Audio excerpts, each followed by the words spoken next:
Monsieur le Président, Monsieur le Secrétaire général des Nations Unies, distingués délégués, j'ai le grand privilège et l'immense honneur de vous transmettre, au nom de son Excellence le capitaine Ibrahim Traoré, président du Faso, chef de l'État, le salut fraternel et amical du vaillant peuple du Burkina Faso, qui, malgré toutes les adversités, notamment l'ignominie des agresseurs et ennemis de la paix, les manipulations et les ingérences de toute nature, a su développer une résilience pour poursuivre sa marche radieuse vers un développement économique, social, inclusif. Il me plaît également de vous traduire au nom du gouvernement et du peuple burkinabé mes chaleureuses félicitations pour votre brillante élection à la présidence de cette 79e session ordinaire. À votre prédécesseur, M.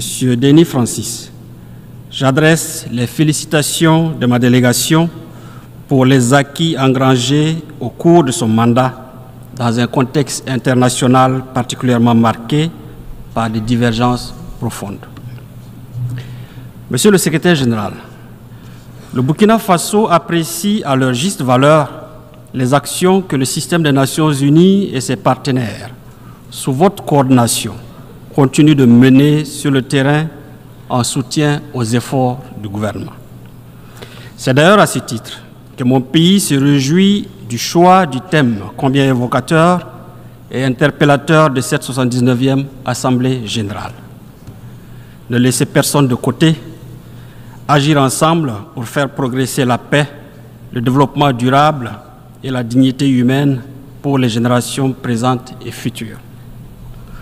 En évoquant ce thème, permettez-moi de vous traduire d'emblée les aspirations des couches sociales sahéliennes en général et du Burkina Faso en particulier.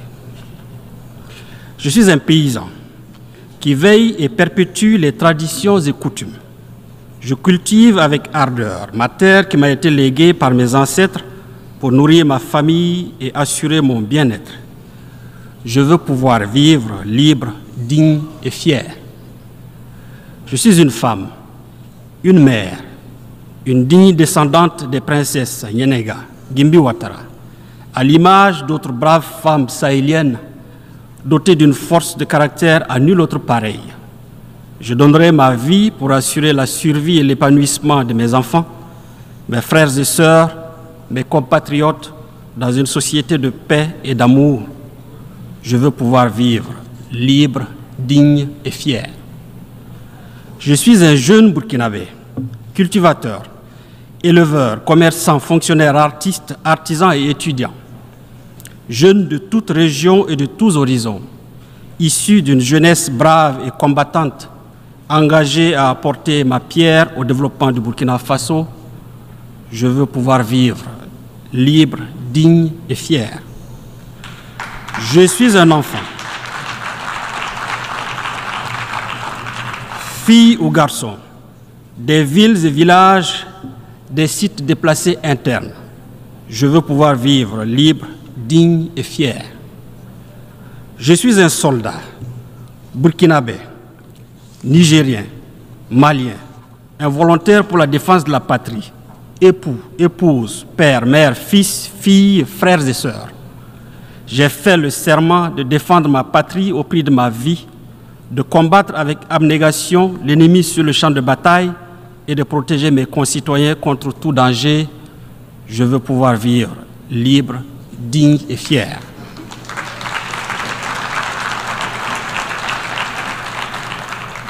Je suis un Burkinabé vivant à l'extérieur, travailleur courageux, acharné et honnête, originaire du pays des hommes intègres.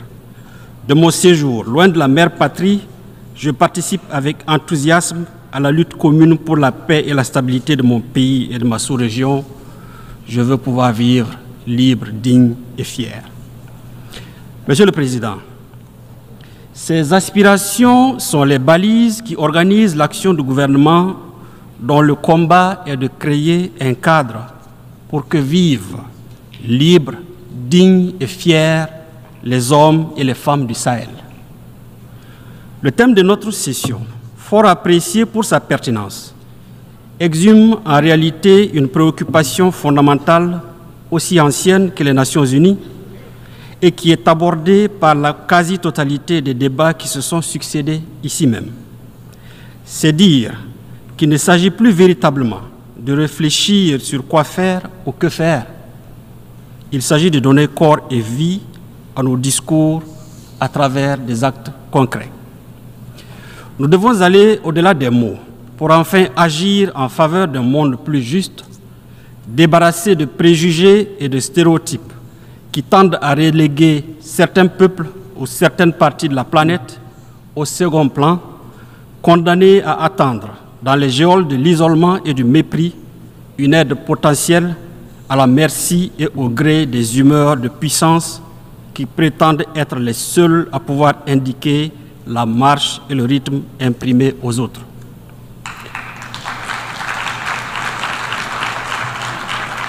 Nous devons recentrer davantage nos efforts sur les objectifs fondamentaux de notre organisation, destinés prioritairement à la promotion du bien-être des populations et des peuples, en leur assurant la paix et la sécurité. Cette urgence et cette nécessité absolue de co-construire et d'agir en faveur d'un monde plus juste trouvent toute leur pertinence dans le contexte actuel où notre monde est dominé par des crises persistantes, des conflits complexes, ainsi qu'une gouvernance économique inégalitaire qui accentue la fracture entre les États, les clivages entre les peuples, avec pour corollaire des tragédies humaines. Cette configuration désastreuse est la résultante d'un multilatéralisme à la croisée des chemins, un multilatéralisme essoufflé, dont la réputation a maintes fois été écornée par les actions partisanes et prédatrices de certains États membres qui se sont érigés en maîtres du monde et qui ont fait de la soumission et de l'exploitation d'autres États la ligne directrice de leur politique extérieure. Il faut s'en inquiéter à juste titre, car il y va de l'harmonie et de la cohésion de notre monde. C'est pourquoi le Burkina Faso saisit cette tribune pour en appeler encore à la raison, à la sagesse de tous, notamment les puissances de notre planète, afin que soit privilégiée une gouvernance mondiale inclusive, débarrassée des visions hégémoniques. C'est à ce prix que nous rendrons à l'ONU toutes ces lettres de noblesse. Monsieur le Président, restaurer l'intégrité du territoire en veillant à la sécurité des populations et de leurs biens, refonder la gouvernance politique, administrative, économique et financière afin qu'elle porte et incarne les aspirations à un mieux-être des Burkinabés, conduire des réformes et des actions de développement qui induiront une prospérité partagée et un progrès économique et social durable sont autant de chantiers entamés sous le leadership et la clairvoyance de son Excellence le capitaine Ibrahim Traoré, président du Faso, chef de l'État.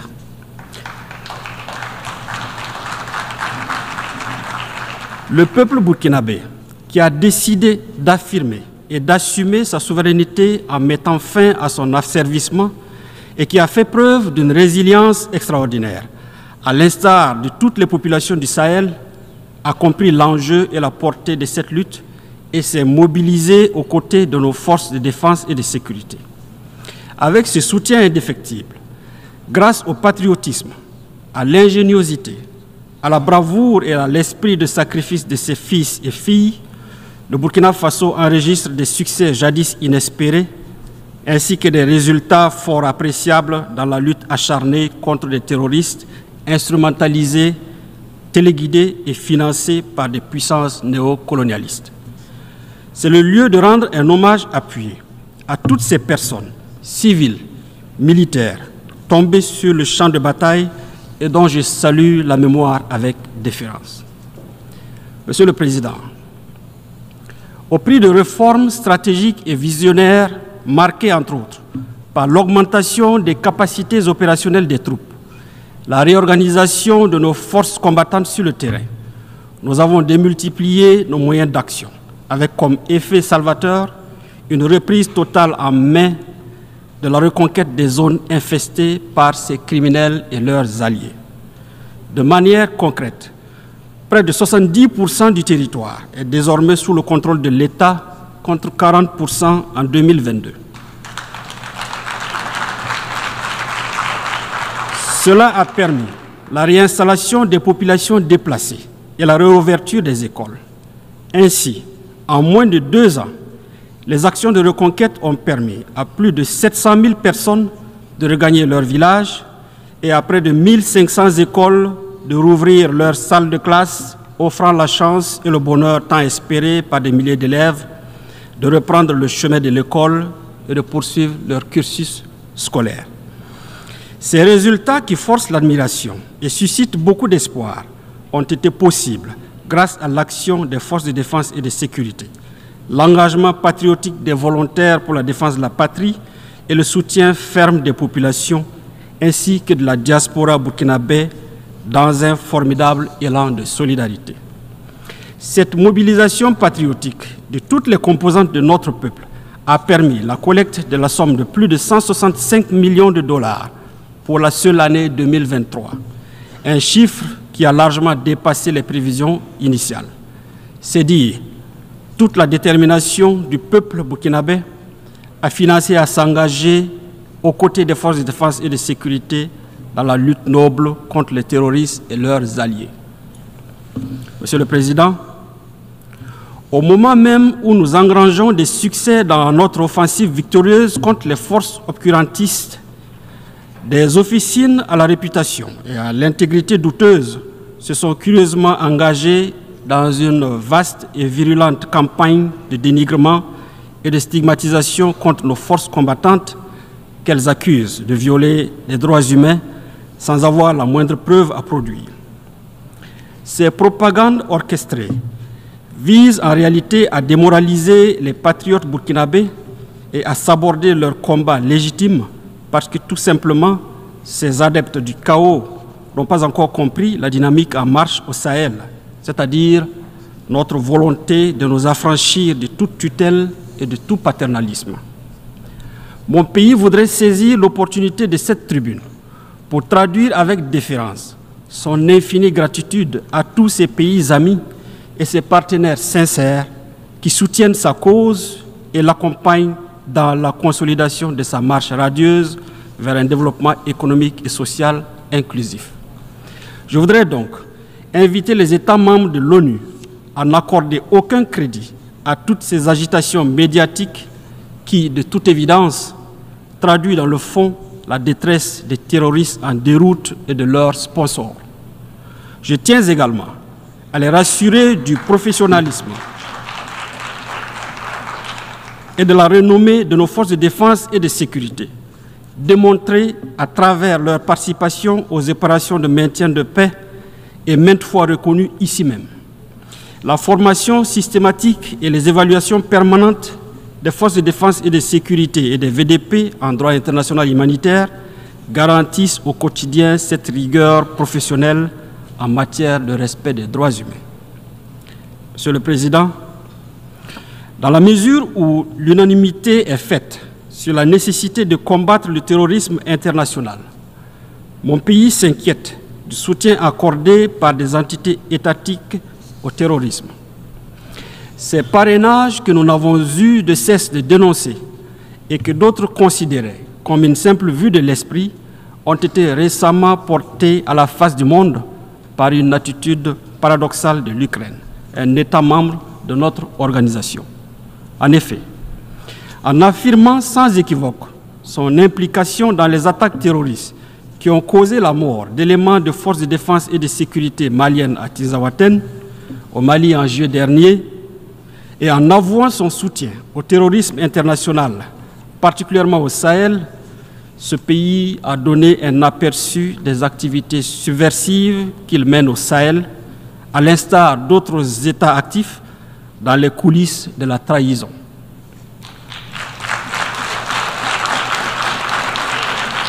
Nous réitérons notre condamnation ferme de ces actes d'agression et d'apologie du terrorisme qui viole la Charte des Nations Unies et les conventions internationales y relatives.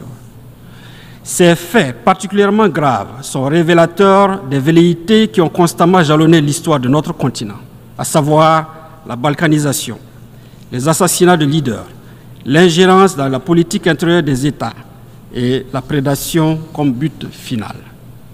Les moyens pour y parvenir vont de la manipulation des élites nationales et des organisations régionales et sous-régionales à la perpétration de guerres par procuration, comme c'est le cas au Sahel, où l'Ukraine et d'autres pays financent et arment impunément des terroristes. Cette lecture, qui du reste trouve sa pertinence dans l'inquiétante prolifération des bases militaires dans notre sous-région, explique aussi la détention par les bandes criminelles d'armes sophistiquées et de dernière génération. Face à ce terrorisme de type nouveau, la stabilité et les fondements de nos États et de notre organisation sont compromises. Il urge donc d'engager des actions vigoureuses. Pour leur part, et s'agissant du cas de l'agression ukrainienne, les pays de la Confédération des États du Sahel en ont déjà saisi le Conseil de sécurité le 20 août dernier. Et nous attendons des réponses fermes à ce titre. Monsieur le Président, face aux impératifs sécuritaires du Sahel, le Burkina Faso, le Mali et le Niger ont décidé en toute souveraineté le 16 septembre 2023, à travers la charte du Liptako Gourma, de la création de l'Alliance des États du Sahel. Il s'agit d'une alliance militaire. Il s'agit d'une alliance militaire de défense collective et d'assistance mutuelle pour lutter contre le terrorisme et la criminalité en bande organisée sur leur territoire. Pour apporter également des réponses idoines aux défis complexes de développement, les pays de l'AES ont décidé d'étendre le champ de leur coopération aux autres domaines prioritaires de leur espace. Et c'est dans cet esprit que s'est tenu le 6 juillet 2024 à Niamey au Niger, le premier sommet des chefs d'État de l'AES. À l'issue de ce sommet historique, leurs excellences, le capitaine Ibrahim Traoré, président du Faso, chef de l'État, le colonel Assimi Goïta, président de la transition, chef de l'État du Mali, et le général de brigade Abdraman Tiani, président du Conseil national pour la sauvegarde de la patrie, chef de l'État du Niger, ont adopté le traité portant création de la Confédération des États du Sahel.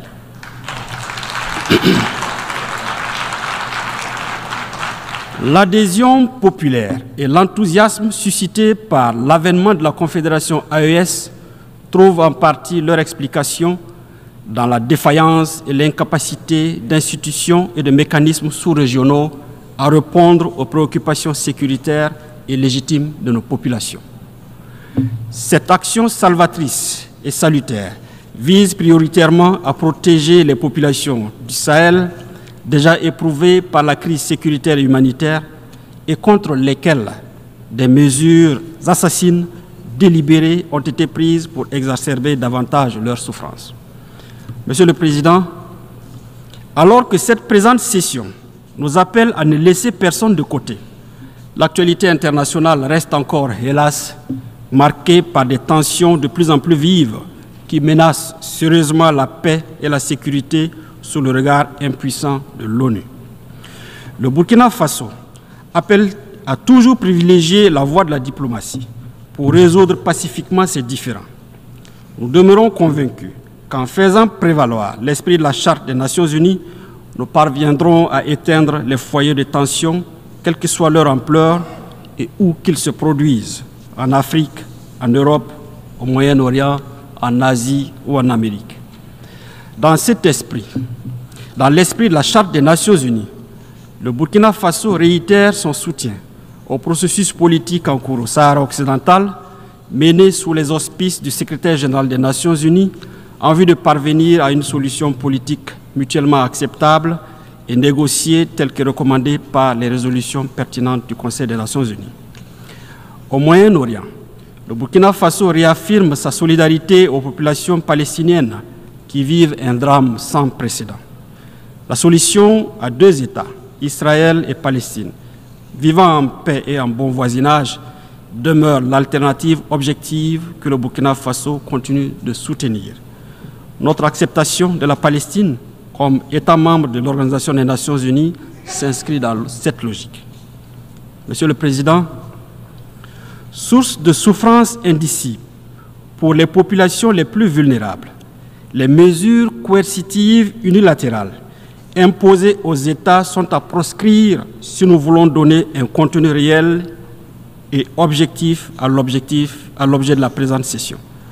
C'est pourquoi nous appelons à la levée immédiate des sanctions économiques, commerciales et financières imposées à certains États qui n'ont pour seul tort que la recherche de la liberté pour leur peuple. C'est le cas de Cuba. C'est aussi le cas de la République bolivarienne du Venezuela, du Nicaragua, de l'Iran et bien d'autres pays. Sur le chapitre des questions de développement, le Burkina tient à rappeler que, quelle que soit leur pertinence, les engagements en faveur du développement pris ici aux Nations Unies n'auront aucune chance de succès sans la bonne foi et l'implication de tous. S'agissant de la réforme de notre organisation, il est temps que le continent africain puisse participer de plein droit au Conseil de sécurité de l'ONU, conformément à la position africaine reflétée dans les consensus qui l'ont porté. Cela permettra de consacrer le caractère universel de l'ONU et de réparer enfin l'injustice persistante contre l'Afrique. Monsieur le Président, pour conclure, je voudrais préciser que le Burkina Faso a foi en l'ONU. Il souhaite toutefois que les interventions de l'organisation se fassent dans le respect de la souveraineté des États membres, de leurs choix stratégiques et de leurs intérêts fondamentaux. Au Sahel souffle désormais un vent de renouveau et d'espoir suscité par l'avènement de la Confédération AES. Le Burkina Faso demeure convaincu que cette nouvelle communauté sous-régionale d'intégration, qui n'est dirigée contre aucun pays et aucun peuple, peut contribuer, en collaboration avec des partenaires sincères, dans une démarche dépouillée de toute hypocrisie, à la lutte contre le terrorisme et l'insécurité au Sahel. Dieu bénisse le Burkina Faso, Dieu bénisse la Confédération AES, Dieu bénisse l'Afrique, la patrie ou la mort, nous vaincrons.